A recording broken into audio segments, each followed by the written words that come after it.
Sa mundo ng sakto lang, walang extra. Alam mo yung mga taong laging may sinasabi na, mura lang naman yan, may discount pa nga eh. Bili ka na.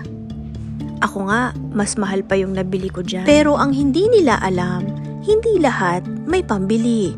Hindi lahat may extra. Yung iba, ang meron lang ay sakto. O minsan, kulang pa. Kasi kapag sanay kang mamuhay ng kapos, ang bawat piso may direksyon, may patutunguhan, may dahilan. Hindi mo bibilhin dahil nakasale.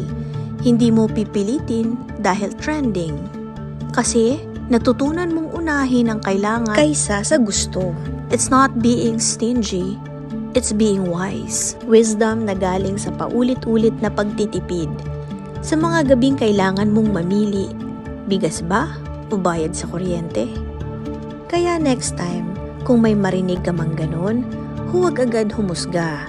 Hindi lahat ng simpleng tao, simpleng buhay ang pinagdadaanan. Tandaan, hindi ito kabaratan.